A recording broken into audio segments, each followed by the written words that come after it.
Hi, hello, good evening. Welcome back to my YouTube channel Lakshmi jolly life. ನಾನು ನಿಮ್ಮ ಪ್ರೀತಿಯ ಲಕ್ಷ್ಮಿ. ನಿಮಗೆ ಈ ವಿಡಿಯೋ ಖಂಡಿತ ಇಷ್ಟ ಆಗುತ್ತೆ ಅಂತೇಳಿ ನಾನು ಅಂದ್ಕೊಂಡಿದ್ದೀನಿ.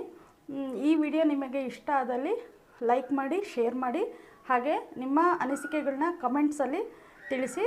ನನ್ನ ಈ ಚಾನಲ್ನ ಯಾರೆಲ್ಲ ಸಬ್ಸ್ಕ್ರೈಬ್ ಮಾಡಿಲ್ಲ ದಯವಿಟ್ಟು ಸಬ್ಸ್ಕ್ರೈಬ್ ಮಾಡ್ಕೊಳ್ಳೋದನ್ನ ಮಾತ್ರ ಮರಿಬೇಡಿ. ಬನ್ನಿ, ಇವತ್ತಿನ ಈ ವಿಡಿಯೋನ ಶುಕ್ರವಾರ ಆಗಿರೋದ್ರಿಂದ ಸಂಜೆ ಪೂಜೆಯಿಂದ ನಾನು ಸ್ಟಾರ್ಟ್ ಮಾಡ್ತೀನಿ. ಹಾಗೆ ಫ್ರೆಂಡ್ಸ್, ನಾನು ಇಲ್ಲಿ ಫಸ್ಟು ಪೂಜೆಯಿಂದ ಸ್ಟಾರ್ಟ್ ಮಾಡ್ತಾ ಇದ್ದೀನಿ. ಶುಕ್ರವಾರ ಆಗಿರೋದ್ರಿಂದ ಪೂಜೆ ಎಲ್ಲರ ಮನೆಯಲ್ಲೂ ಕಾಮನ್ನಾಗಿ ಮಾಡೇ ಮಾಡ್ತಾರೆ. ಪ್ರತಿಯೊಂದು ಮನೆಯಲ್ಲೂ ಕೂಡ ಪೂಜೆ ಮಾಡೋದ್ರಿಂದ ಆ ಮನೆ ತುಂಬಾ ಪಾಸಿಟಿವಿಟಿ ಜಾಸ್ತಿ ಇರುತ್ತೆ. ನೀವು ಕೂಡ ನಿಮ್ಮ ಮನೇಲಿ ಯಾವ್ಯಾವ ರೀತಿ ಪೂಜೆ ಮಾಡ್ತೀರಾ ಅಂಥೇಳಿ, ಯಾವ್ಯಾವ ದಿನ ಪೂಜೆ ಮಾಡ್ತೀರಾ ಅಂಥೇಳಿ ಕಮೆಂಟ್ಸ್ ಬಾಕ್ಸಲ್ಲಿ ತಿಳಿಸಿ.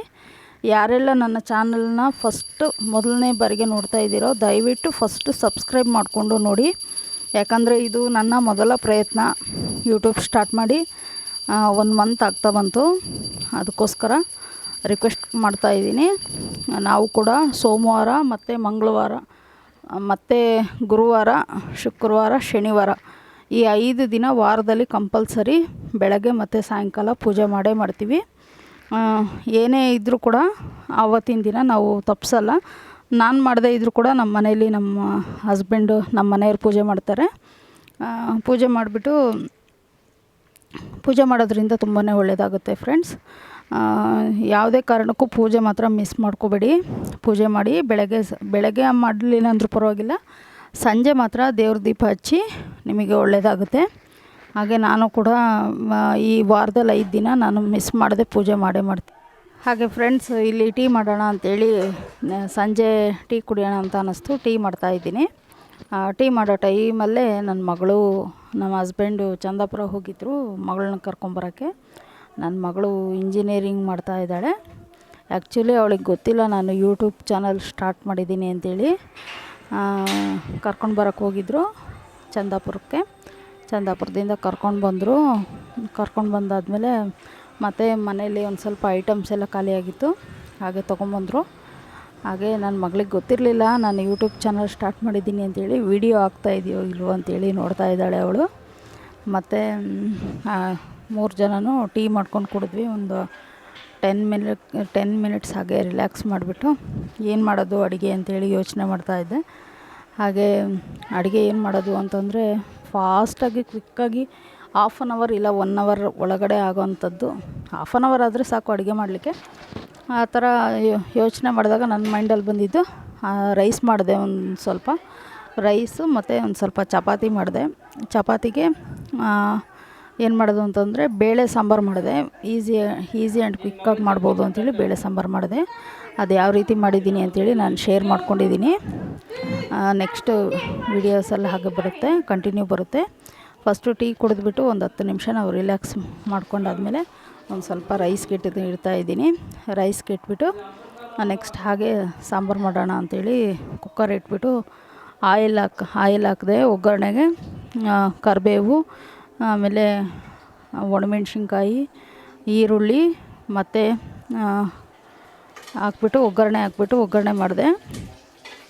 ನಾವು ಒಬ್ಬೊಬ್ಬರು ಏನು ಅಂತಂದರೆ ಫಸ್ಟು ಸಾಂಬಾರಿಗೆಲ್ಲ ಇಟ್ಬಿಟ್ಟು ನಂತರ ಲಾಸ್ಟಲ್ಲೆಲ್ಲ ಮಸ್ತ್ಬಿಟ್ಟು ಒಗ್ಗರಣೆ ಹಾಕ್ತಾರೆ. ನಾನು ಸ್ಟಾರ್ಟಿಂಗ್ ಒಂದು ಸ್ವಲ್ಪ ಲೈಟಾಗಿ ಒಗ್ಗರಣೆ ಹಾಕ್ಕೊತೀನಿ.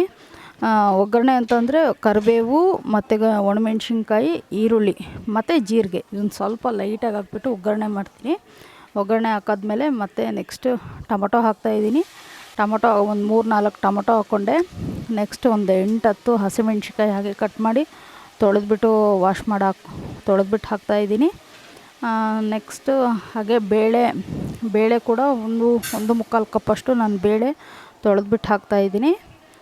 ನೆಕ್ಸ್ಟು ಫ್ರೆಂಡ್ಸು, ಇದು ಬೇಳೆ ಸಾಂಬಾರಿಗೆ ಟೇಸ್ಟ್ ಏನು ಮೇಯ್ನ್ ಅಂತಂದರೆ ಒಂದು ಕೈಯಲ್ಲಿ ಒಂದು ಹಿಡಿ ಅಕ್ಕಿ ಹಾಕಬೇಕು, ಅದು ತುಂಬಾ ಟೇಸ್ಟ್ ಬರುತ್ತೆ.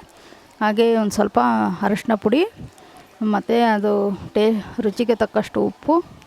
ಆಲ್ರೆಡಿ ಕಾಮನ್ನಾಗಿ ಎಲ್ಲರೂ ಮಾಡೇ ಮಾಡ್ತೀರಾ, ಬಟ್ ನಮ್ಮ ಮನೆಯಲ್ಲಿ ನಾನು ಈ ಥರ ಮಾಡ್ತೀನಿ. ನಿಮಗೆ ನನ್ನ ವೀಡಿಯೋಸ್ ಇಷ್ಟ ಆದಲ್ಲಿ ಲೈಕ್ ಮಾಡಿ, ಅತಿ ಹೆಚ್ಚು ನಿಮ್ಮ ಫ್ರೆಂಡ್ಸ್ ರಿಲೇಟಿವ್ಸ್ಗೆಲ್ಲ ಶೇರ್ ಮಾಡಿ ಅಂಥೇಳಿ ಕೇಳ್ಕೊತೀನಿ. ನೆಕ್ಸ್ಟು ನೋಡಿ ಫ್ರೆಂಡ್ಸ್, ಇದು ಈ ಥರ ಫೈನಲಾಗಿ ಆಗುತ್ತೆ. ಈ ಥರ ಒಗ್ಗರಣೆ ಹಾಕಿ ಮಾಡೋದ್ರಿಂದ ಸಾಂಬಾರು ತುಂಬಾ ಟೇಸ್ಟಾಗಿ ಬರುತ್ತೆ. ಮತ್ತು ಬೇಳೆ ತೊಳೆದ್ಬಿಟ್ಟು ಹಾಕ್ತಾಯಿದ್ದೀನಿ. ಬೇಳೆ ತೊಳೆದ್ಬಿಟ್ಟು ಹಾಕಿ ನೆಕ್ಸ್ಟ್ ಒಂದು ಲೀಟರ್ ನೀರು ಹಾಕ್ತಾಯಿದ್ದೀನಿ. ಆ ಕಡೆ ಸೈಡಲ್ಲಿ ಅನ್ನ ಆಗಿದೆಯೋ ಇಲ್ಲ ಅಂತೇಳಿ ಒಂದು ಸರಿ ಕ್ರಾಸ್ ಚೆಕ್ ಮಾಡಿಕೊಂಡೆ. ನೆಕ್ಸ್ಟು 1 ಲೀಟ್ರ್ ಫುಲ್ಲು ನೀರು ಹಾಕಿಬಿಟ್ಟು ಅದಕ್ಕೆ ನೀರು ಎಷ್ಟು ಬೇಕಾಗುತ್ತೋ ಅಷ್ಟು ಮಾತ್ರ ಹಾಕ್ಕೊಳ್ಳಿ ನೀವು. ನಾವು ಇರೋದು 4 ಜನ, ನಮ್ಮ 4 ಜನಕ್ಕೆ ಎಷ್ಟು ಬೇಕೋ ಅಷ್ಟು ನಾನು ಸಾಂಬಾರು ಮಾಡ್ತಾಯಿದ್ದೀನಿ. ಅದಕ್ಕೆ ಸಾಂಬಾರು ಪುಡಿ ಒಂದು 2 ಸ್ಪೂನಷ್ಟು ಸಾಂಬಾರು ಪುಡಿ ಹಾಕ್ತಾಯಿದ್ದೀನಿ. ನೆಕ್ಸ್ಟ್ ನೋಡಿ, ಇದಕ್ಕೆ ಒಂದು ಸ್ವಲ್ಪ ಅಕ್ಕಿ ಹಾಕೋದ್ರೆ ಇದರಲ್ಲಿ ಇದು ಸಾಂಬಾರಿಗೆ ಟೇಸ್ಟು.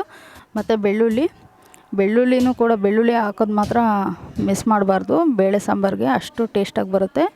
ಆ್ಯಕ್ಚುಲಿ ಇದಕ್ಕೆ ಅಕ್ಕಿ, ಬೆಳ್ಳುಳ್ಳಿ ಮತ್ತು ಜೀರಿಗೆ ಹಾಕೋದ್ರಿಂದ ತುಂಬಾ ಟೇಸ್ಟು. ಮತ್ತು ಸ್ವಲ್ಪ ಕೊತ್ತಂಬರಿ ಸೊಪ್ಪು ತೊಗೊಂಡಿದ್ದೀನಿ. ಕೊತ್ತಂಬರಿ ಸೊಪ್ಪು ಜಾಸ್ತಿ ಹಾಕಿದ್ರೆ ಅದೊಂಥರ ಸೇದು ಬಂದುಬಿಡುತ್ತೆ.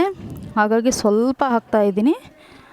ಹಾಕ್ಬಿಟ್ಟು ಆಮೇಲೆ ಸ್ವಲ್ಪ ಹುಳಿ ಏನಾದರೂ ಕಡಿಮೆ, ಟೇಸ್ಟ್ ನೋಡ್ಕೊಳ್ಳಿ. ಹುಳಿ ಏನಾದರೂ ಕಡಿಮೆ ಆಯಿತು ಅಂತಂದ್ರೆ ಮಾತ್ರ ಸ್ವಲ್ಪ ಹುಣಸೆಹಣ್ಣು ಹಾಕ್ಕೋಬೇಕು, ಇಲ್ಲ ಅಂತಂದರೆ ಹಾಕ್ತಾಯಿದ್ರೂ ನಡೆಯುತ್ತೆ. ಯಾಕಂದರೆ 3-4 ಟೊಮೊಟೊ ಹಾಕಿರ್ತೀವಿ. ಹಾಗಾಗಿ ಕ್ಲೀನಾಗಿ ಒಂದು ಸರಿ ಎಲ್ಲ ಕ್ರಾಸ್ ಚೆಕ್ ಮಾಡಿಕೊಂಡು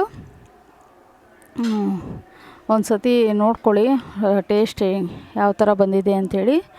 ನೋಡಿಕೊಂಡು ಸ್ವಲ್ಪ ಉಪ್ಪು ಕಡಿಮೆ ಆದರೆ ಉಪ್ಪು ಹಾಕ್ಕೊಂಡು ನೆಕ್ಸ್ಟು ಕುಕ್ಕರ್ನ ಕ್ಲೋಸ್ ಮಾಡಿಬಿಟ್ಟು ವಿಷಲ್ ಕೂಗಲಿಕ್ಕೆ ಒಂದು 3 ವಿಷಲ್ ಆದರೆ ಸಾಕು. ಚೆನ್ನಾಗಿ ಬೆಂದ್ಬಿಡುತ್ತೆ ಬೇಳೆ ಬೇಯಲಿಕ್ಕೆ ಜಾಸ್ತಿ ಇದು ಸಿಹಿ ನೀರನ್ನೇ ಹಾಕಬೇಕು, ಬೇಗ ಬೆಂದ್ಬಿಡುತ್ತೆ. ಒಂದು ಸರಿ ವಿಷಲ್ ಎಲ್ಲ ಚೆಕ್ ಮಾಡ್ಕೊಳ್ಳಿ. ಒಂದೊಂದು ಸತಿ ಎಲ್ಲ ಚೆನ್ನಾಗಿ ಚೆಕ್ ಮಾಡಿ ಹಾಕಲಿಲ್ಲ ಅಂತಂದರೆ ಅದು ಸಿಡಿಯೋ ಚಾನ್ಸಸ್ ಕೂಡ ಇರುತ್ತೆ. ಹಾಗಾಗಿ ನೆಕ್ಸ್ಟು ಹಾಗೆ ಚಪಾತಿ ಮಾಡೋಣ ಅಂಥೇಳಿ ಚಪಾತಿ ಹಿಟ್ಟು ಎಲ್ಲ ರೆಡಿ ಮಾಡ್ಕೋತಾ ಇದ್ದೀನಿ. ನೆಕ್ಸ್ಟ್ ಅದಕ್ಕೆ ಉಪ್ಪೆಲ್ಲ ಹಾಕ್ಬಿಟ್ಟು ಒಂದು ಸ್ವಲ್ಪ ನೀರು ಹಾಕ್ಕೊಂಡು ಚೆನ್ನಾಗಿ ಕಲಿಸ್ಕೊಂಡು ಒಂದು ಸ್ವಲ್ಪ ಆಯಿಲ್ ಹಾಕ್ಕೊಂಡು ಚೆನ್ನಾಗಿ ನಾದಿ ಒಂದು 5 ನಿಮಿಷ 10 ನಿಮಿಷ ಕ್ವಿಕ್ಕಾಗಿ ಬಿಟ್ಬಿಟ್ರೆ ಸಾಕು. ಅದ್ರ ಪಾಡಿಗೆ ಅದು ಒಂದು 5 ನಿಮಿಷ ಬಿಟ್ಟರೆ ಸಾಕು. ಚಪಾತಿ ಹಿಟ್ಟು ಇಮಿಡಿಯೇಟ್ಲಿ ಮಾಡಿಬಿಡ್ಬೋದು. ಚಪಾತಿ ಮಾಡಿಕೊಂಡು ಚೆನ್ನಾಗಿ ನಾದಬೇಕಷ್ಟೇ. ಚಪಾತಿ ನಾದುವಾಗಲೇ ಎಣ್ಣೆ ಹಾಕ್ಬಿಟ್ರೆ ಮತ್ತು ತಿರುವಾಕ್ಬೇಕಾದ್ರೆ ಎಣ್ಣೆನ ಅಷ್ಟೇನು ಹಾಕುವಂಥ ಅವಶ್ಯಕತೆ ಇರೋಲ್ಲ. ಸ್ವಲ್ಪ ಹಾಕಿದ್ರೆ ಸಾಕು ಲೈಟಾಗಿ. ಚಪಾತಿ ಎಲ್ಲ ಇಟ್ಟು ಒಂದು ಸ್ವಲ್ಪ ನೆನೆಸಿ ಅಷ್ಟೊತ್ತಿಗೆ ಒಂದು ಸ್ವಲ್ಪ ಇದು ಕುಕ್ಕರ್ ಕೂಗೋಷ್ಟೊತ್ತಿಗೆ ಚಪಾತಿ ಆಲ್ರೆಡಿ ಮಾಡ್ಕೊಂಬಿಡ್ಬೋದು ಆರಾಮ್ಸೆ. ಅಷ್ಟೊತ್ತಿಗೆ 3 ವಿಷಲ್ ಕೂಗಿತ್ತು. ಹಾಗಾಗಿ ಲಿಡ್ ತೆಗೆದುಬಿಟ್ಟು ಚೆನ್ನಾಗಿ ಮಸ್ತ್ಬಿಟ್ಟು ಮತ್ತು ಅದೇ ಕುಕ್ಕರ್ಗೆ ಹಾಕ್ಬಿಟ್ಟು ಚೆನ್ನಾಗಿ ಮಸ್ಕೊಂಡು ಮತ್ತು ಒಗ್ಗರಣೆ ಹಾಕ್ತಾಯಿದ್ದೀನಿ ಲೈಟಾಗಿ. ಯಾಕಂದರೆ ಫಸ್ಟಿಗೆ ಒಗ್ಗರಣೆ ಹಾಕಿದ್ದೆ. ಇನ್ನು ಸೆಕೆಂಡ್ ಟೈಮ್ ಒಗ್ಗರಣೆ ಹಾಕೋದ್ರಿಂದ ಫ್ರೆಂಡ್ಸ್ ನೋಡಿ ಸಾಂಬಾರು ಇನ್ನೂ ತುಂಬ ಟೇಸ್ಟಾಗಿರುತ್ತೆ, ಅಷ್ಟು ಚೆನ್ನಾಗಿರುತ್ತೆ. ನೀವು ಕೂಡ ಒಂದು ಸರಿ ಟ್ರೈ ಮಾಡಿ. ಫಸ್ಟಿಗೆ ಒಂದು ಸತಿ ಲೈಟಾಗಿ ಒಗ್ಗರಣೆ ಹಾಕಿದ್ರೆ ಬೇಳೆ ಕೂಡ ಚೆನ್ನಾಗಿ ಅದರಲ್ಲಿ ಬೆಂದಿರುತ್ತೆ. ಅದಕ್ಕೋಸ್ಕರ ನಾನು ಫಸ್ಟಿಗೆ ಒಂದು ಸತಿ ಒಗ್ಗರಣೆ ಹಾಕ್ತೀನಿ ಮತ್ತು ಲಾಸ್ಟಿಗೆ ಒಂದು ಸತಿ ಒಂದು ಸ್ವಲ್ಪ ಒಗ್ಗರಣೆ ಹಾಕ್ಕೊತೀನಿ. ಸಾಂಬಾರು ತುಂಬ ಚೆನ್ನಾಗಿರುತ್ತೆ. ನೀವು ಒಂದು ಸತಿ ಮನೇಲಿ ಟ್ರೈ ಮಾಡಿ ಅಂತ ಹೇಳ್ತಾ ಇದ್ದೀನಿ. ಹಾಗೆ ನೆಕ್ಸ್ಟು ನಾನು ಡೈರೆಕ್ಟು ಚಪಾತಿ ಮಾಡಲಿಕ್ಕೆ ಸ್ಟಾರ್ಟ್ ಮಾಡಿದ್ದೀನಿ. ಚಪಾತಿ ನಾನು ಗ್ಯಾಸ್ ಹತ್ರನೇ ಊದ್ಕೊಂಡು ಅಲ್ಲೇ ಬೇಯಿಸ್ಬಿಡ್ತೀನಿ. ಅದು ಬೆಸ್ಟ್ ಆ್ಯಂಡ್ ಈಸಿ. ಒಬ್ಬೊಬ್ರು ಏನು ಮಾಡ್ತಾರೆ ಅಂದರೆ ಒಂದು ಸರಿ ಎಲ್ಲ ಉತ್ಕೊಂಡ್ಬಿಡ್ತಾರೆ, ಆಮೇಲೆ ಒಂದು ಸತಿ ಎಲ್ಲ ಬೇಯಿಸ್ತಾರೆ. ಆದರೆ ನಾನು ಈ ಥರ ಅಲ್ಲೇ ಉತ್ಕೊಂಡು ಅಲ್ಲೇ ಬೇಯಿಸ್ಬಿಡ್ತೀನಿ.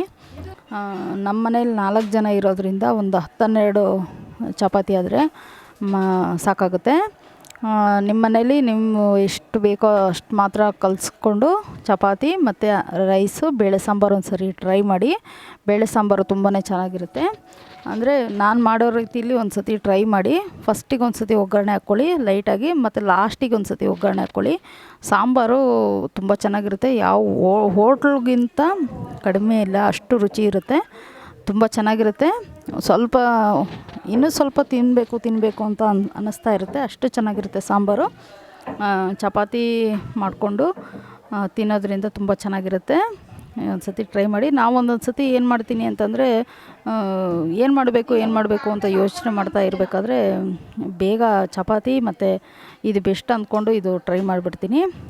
ಹಾಗೆ ಚಪಾತಿ ಒಂದು 3 ಚಪಾತಿ ಸಾಂಬಾರು ಹಾಕ್ಕೊಂಡು ಊಟ ಮಾಡ್ತಾಯಿದ್ರೆ ತುಂಬ ಚೆನ್ನಾಗಿತ್ತು. ನನ್ನ ಇವತ್ತಿನ ವೀಡಿಯೋಸು ಇಷ್ಟ ಆಗಿರುತ್ತೆ. ನಿಮಗಿಷ್ಟ ಆದಲ್ಲಿ ಲೈಕ್ ಮಾಡಿ, ಶೇರ್ ಮಾಡಿ, ಕಮೆಂಟ್ಸ್ ಮಾಡಿ ಫ್ರೆಂಡ್ಸ್. ಮತ್ತು ನಾನು ನೆಕ್ಸ್ಟ್ ವೀಡಿಯೋದಲ್ಲಿ ಸಿಗ್ತೀನಿ. ಮತ್ತು ಸಾಂಬಾರು ಮಾತ್ರ ತುಂಬಾ ಚೆನ್ನಾಗಿತ್ತು ಫ್ರೆಂಡ್ಸ್. ಈ ಸಾಂಬಾರು ನೋಡ್ತಾ ಇದ್ದರೆ ಇನ್ನೂ ಸ್ವಲ್ಪ ಹಾಕ್ಕೊಂಡು ತಿನ್ನಬೇಕು ಅಂತ ಅನ್ನಿಸ್ತಾಯಿತ್ತು. ಅಷ್ಟು ಚೆನ್ನಾಗಿ ಬಂದಿತ್ತು ಸಾಂಬಾರು. ನೀವು ಕೂಡ ಮನೇಲಿ ಒಂದು ಸತಿ ಟ್ರೈ ಮಾಡಿ. ಮತ್ತೆ ನೆಕ್ಸ್ಟ್ ವೀಡಿಯೋದಲ್ಲಿ ಸಿಗ್ತೀನಿ. ಬಾಯ್.